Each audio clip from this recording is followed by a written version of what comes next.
ಕಾಂಗ್ರೆಸ್ ಸರ್ಕಾರಕ್ಕೆ ಜನರ ಬಗ್ಗೆ ಕಾಳಜಿ ಇಲ್ಲ. ಒಂದು ಕಡೆ ಬರಗಾಲ ಇದೆ, ಇನ್ನೊಂದು ಕಡೆ ನೆರೆ ಬರ್ತಾ ಇದೆ, ಬೆಂಗಳೂರು ಮುಳುಗ್ತಾ ಇದೆ.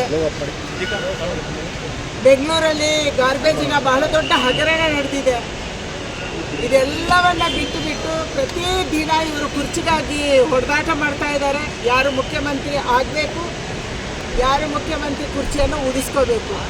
ಸಿದ್ದರಾಮಯ್ಯಗೆ ಉಳಿಸುವ ಪ್ರಯತ್ನ, ಡಿ ಕೆ ಶಿವಕುಮಾರ್ಗೆ ಮುಖ್ಯಮಂತ್ರಿ ಆಗೋ ಪ್ರಯತ್ನ. ಇದರ ಮಧ್ಯದಲ್ಲಿ ಜನರು ಬಡವಾಗಿದ್ದಾರೆ. ಜನರ ಸಂಕಷ್ಟವನ್ನು ಅಳಿಸುವವರಿಲ್ಲ. ಯಾವುದೇ ಮಂತ್ರಿಗಳು ಜಿಲ್ಲಾ ಪ್ರವಾಸ ಮಾಡ್ತಾ ಇಲ್ಲ, ಜಿಲ್ಲೆಯಲ್ಲಿ ಮೀಟಿಂಗ್ ತಗೊಳ್ತಾ ಇಲ್ಲ, ಯಾವುದೇ ಇಲಾಖೆ ಕೆಲಸ ಮಾಡ್ತಾ ಇಲ್ಲ, ಇಲಾಖೆಗೆ ದುಡ್ಡಿಲ್ಲ. ಇದು ಕರ್ನಾಟಕ ರಾಜ್ಯ ಸರ್ಕಾರ. ನೀವು ಕುರ್ಚಿ ಹೋರಾಟವನ್ನು ಬಿಟ್ಟು ತಕ್ಷಣ ಜನರ ಸಮಸ್ಯೆ ಕಡೆ ಗಮನ ಹರಿಸಿ ಅನ್ನುವಂಥ ಆಗ್ರಹವನ್ನು ನಾನು ಮಾಡ್ತಾ ಇದ್ದೀನಿ.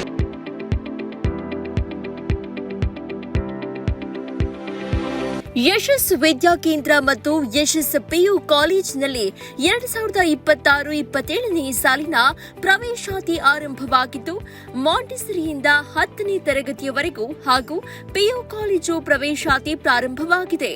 ನಮ್ಮಲ್ಲಿ ಸೈನ್ಸ್, ಕಾಮರ್ಸ್ ಕೋರ್ಸ್ಗಳು ಲಭ್ಯವಿದ್ದು, ಸೈನ್ಸ್ನಲ್ಲಿ ಪಿಸಿಎಂಬಿ ಹಾಗೂ ಪಿಸಿಎಂಸಿ ಕೋರ್ಸ್ಗಳಿದ್ದು, ಕಾಮರ್ಸ್ನಲ್ಲಿ ಸಿಬಿಎ ಹಾಗೂ ಎಸ್ಎಬಿಎ ಕೋರ್ಸ್ಗಳಿವೆ. ಕೆಲವೇ ಸೀಟ್ಗಳು ಮಾತ್ರ ಲಭ್ಯವಿದ್ದು, ಅತ್ಯಾಧುನಿಕ ಶಿಕ್ಷಣ, ಉತ್ತಮ ಶಿಕ್ಷಕರು ಇದ್ದು 100ಕ್ಕೆ 100ರಷ್ಟು ಫಲಿತಾಂಶ ನೀಡಲಾಗ್ತಾ ಇದೆ. ಮಕ್ಕಳನ್ನ ಕರೆದುಕೊಂಡು ಬರಲು ಶಾಲಾ ವಾಹನ ವ್ಯವಸ್ಥೆ ಕೂಡ ಲಭ್ಯವಿದೆ. ಒಮ್ಮೆ ಭೇಟಿ ನೀಡಿ. ಯಶಸ್ಸು ವಿದ್ಯಾಕೇಂದ್ರ ಮತ್ತು ಪಿಯು ಕಾಲೇಜು, ಸೋಮಶೆಟ್ಟಿಹಳ್ಳಿ ಮತ್ತು ಚಿಕ್ಕಬಾಣವರದ, ಮಾರುತಿನಗರ, ದಾಸರಹಳ್ಳಿ, ಬೆಂಗಳೂರು 560090.